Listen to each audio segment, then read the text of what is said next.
Bismillahirrahmanirrahim. 4 perempuan pemimpin Kesultanan Aceh. Kesultanan Aceh yang didirikan pada tahun 1496 pernah dipimpin oleh 4 orang perempuan. Para pemimpin perempuan tersebut memerintah Kesultanan Aceh secara berurutan, mulai dari Sultanah Syafiatuddin, Sultanah Naqiyatuddin, Sultanah Zakiyatuddin, dan Sultanah Zainatuddin. Masa kepemimpinan mereka diwarnai konflik politik. Hal itu disebabkan oleh tradisi yang mengharuskan laki-laki yang wajib menjadi pemimpin.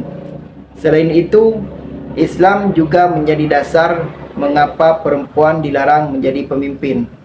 Namun, faktanya keempat perempuan tersebut mencatatkan sejarah sebagai pemimpin salah satu kerajaan Islam terbesar di masanya.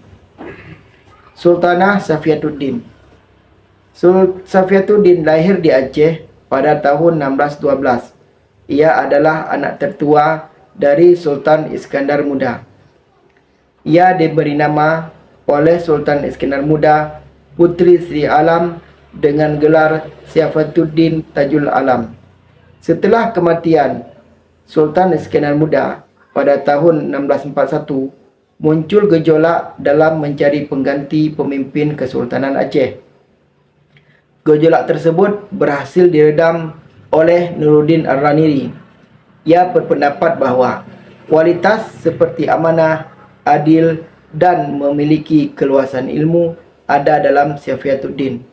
Berkat Nuruddin Ar-Raniri, Syafiatuddin akhirnya naik tahta dan menjadi Sultanah Kesultanan Aceh pada tahun 1641 dan mendapat gelar Tajul Alam Syafiatuddin Shah.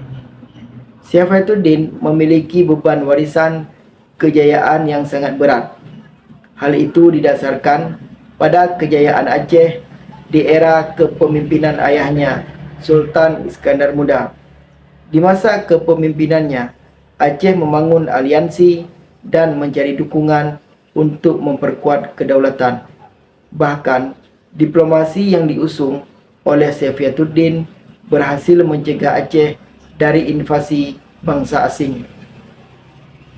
Sebagai pemimpin Kesultanan Aceh, Syafiatuddin juga memikirkan kemajuan ilmu, pengetahuan dan budaya. Ia tercatat memajukan Jami' Baitur Rahman di Banda Aceh. Syafiatuddin juga membangun berbagai pesantren di seluruh wilayah Aceh. Sultanah Syafiatuddin juga membuka lembaga pendidikan bagi perempuan yang kemudian membuka kesempatan kaum hawa untuk turut andil bekerja di berbagai profesi yang memungkinkan. Bahkan, di era kepemimpinan Syafiatuddin, Majlis Mahkamah Rakyat tak melulu diisi kaum lelaki. Perempuan diberi kesempatan masuk di parlimen tersebut. Kesultanan Aceh diberi kepemimpinan di era kepemimpinan beliau bisa dibilang mengalami kemajuan di bidang politik, budaya dan ilmu pengetahuan. Hal itu merupakan pengabdian dan kerja keras sebagai pemimpin perempuan. Sultanah Syafiatuddin akhirnya turun tahta pada tahun 1675 karena meninggal pada usia 63 tahun. Sultanah Naqiyatuddin. Sultanah Naqiyatuddin merupakan anak dari Malik Radiat Shah yang berasal dari Aceh. Ia memiliki nama kecil Putri Naqiyah. Tidak diketahui kapan Naqiyatuddin Nurul Alam lahir. Namun ia memimpin Kesultanan Aceh setelah meninggalnya Sultanah Syafiatuddin.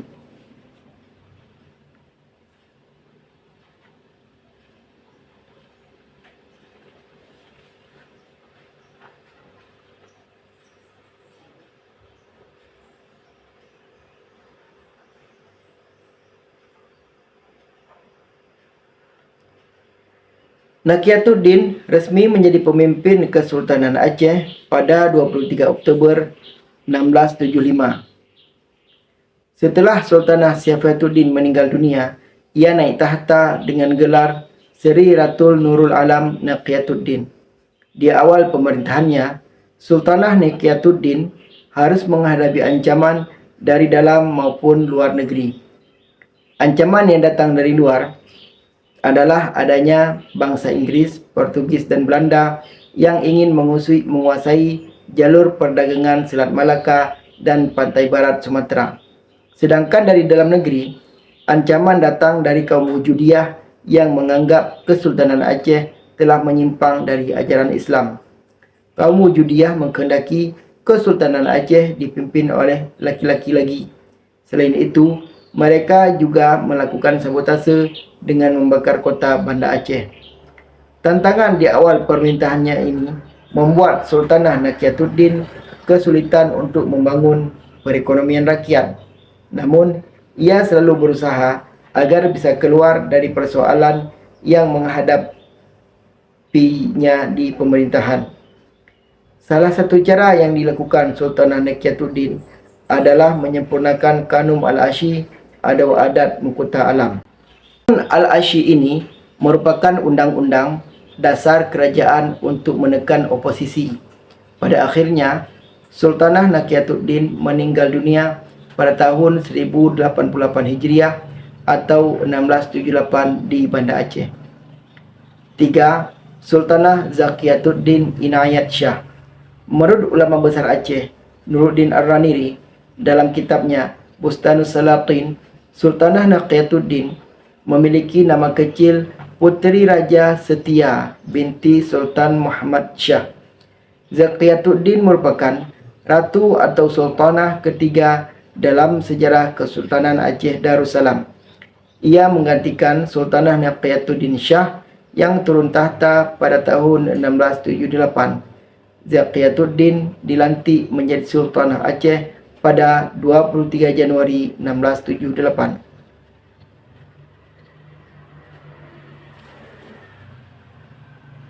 Setelah dilantik menjadi Sultanah Aceh, Zakiyatuddin mendapat gelar Paduka Seri Sultanah Inayat Shah berdaulat fi dillallah fil alam.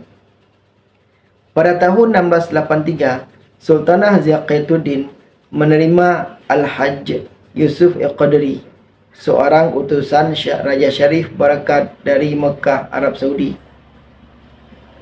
Al-Hajj Yusuf kagum dengan Aceh yang indah dan permai. Selain itu, Al-Hajj Yusuf juga kagum karena Aceh memiliki banyak saudagar. Di sisi lain, Zakiyatuddin sebenarnya sangat tegas. Salah satu bentuk ketegasan Sultanah Zakiyatuddin dalam menjaga kedaulatan Kesultanan Aceh terlihat pada 1684. Pada tahun itu, Inggris datang dan meminta izin untuk mendirikan kantor perwakilan, dagang dan membangun benteng di Indonesia di Aceh. Namun, permintaan tersebut ditolak oleh Sultanah. Sultanah Zakiyatuddin mengatakan bahwa Inggris boleh berdagang, tapi tidak boleh untuk membangun benteng sendiri. Utusan Inggris yang menghadap Sultanah mencatat bahwa saat itu pemimpin Aceh tersebut berusia sekitar 40-an dan memiliki fisik yang tegap dan suara yang lantang. Sultanah Zakiyatuddin memimpin Kesultanan Aceh Darussalam selama 10 tahun, mulai tahun 1678 hingga 1688. Ia kemudian meninggal pada Oktober 1688. Tampuk kepemimpinan Aceh kemudian ditegaskan oleh Zainatuddin Kamalat Shah. 4. Sultanah Zainatuddin. Sultanah Zainatuddin Kamalat Shah berasal dari keluarga Sultan Aceh, namun tidak diketahui secara pasti ia keturunan sultan atau syah. Kesultanan yang mana? Sejarawan Aceh M. Gade Ismail dan Rusdi Sufi mengungkapkan bahwa silsilah Sultanah Zainatuddin terdapat perbedaan. Ada yang menyebut ia adalah anak angkat dari Sultanah Safiyatuddin, perempuan pertama yang memimpin kerajaan Aceh. Riwayat lain menyebutkan ia adalah anak angkat dari Sultanah Safiyatuddin perempuan pertama yang memimpin Kesultanan Aceh. Riwayat lain menyebutkan bahawa Sultanah Zainatuddin merupakan adik dari Sultanah Zakiyatuddin. Di era kepemimpinan Sultanah Zainatuddin dipenuhi dengan intrik internal Kesultanan Aceh. Hal ini disebabkan oleh kelompok bangsawan Aceh yang tidak menginginkan perempuan sebagai pemimpin. Salah satu alasannya adalah, menurut kelompok bangsawan, Islam melarang perempuan menjadi bangsawan. Meski Sultanah Zainatuddin sudah resmi menjadi pemimpin Kesultanan Aceh Darussalam, kelompok bangsawan berusaha mencelah-celah untuk memeluknya. Satu caranya adalah dengan meminta fatwa ke Mekah terkait hukum seorang wanita menjadi pemimpin. Dalam fatwa tersebut dijelaskan bahawa perempuan haram hukumnya menjadi pemimpin. Munculnya fatwa tersebut kemudian memicu perdebatan yang akhirnya berimbas pada ruang politik Kesultanan Aceh. Meski terdapat konflik internal Kesultanan Aceh, Sultanah Zainatuddin tetap melaksanakan kewajibannya sebagai pemimpin perempuan. Salah satunya adalah hubungan dagang yang dilakukan Aceh dengan Perancis pada tahun 1695. Aceh juga berdagang dengan Inggris melalui East Indian Company. Di era kepemimpinan Sultanah Zainatuddin, ia mengeluarkan mata wang emas atau dirham. Meski berhasil melakukan hubungan dagang yang menguntungkan bagi Kesultanan Aceh, konflik politik di dalam Kesultanan Aceh terus terjadi. Konflik tersebut berlangsung hingga Sultanah Zainatuddin Kamalat Shah dilengsarkan. Ia dilengsarkan dari jabatannya sebagai pemimpin Kesultanan Aceh Darussalam pada bulan Oktober 1699. Setahun kemudian, pada 1700, Sultanah Zainatuddin Kamalat Shah meninggal dunia. Kemudian Aceh dipimpin oleh pria keturunan Arab, yakni Sultan Badrul Alam Syarif Hashim Jamaluddin. Sekian, Assalamualaikum warahmatullahi wabarakatuh.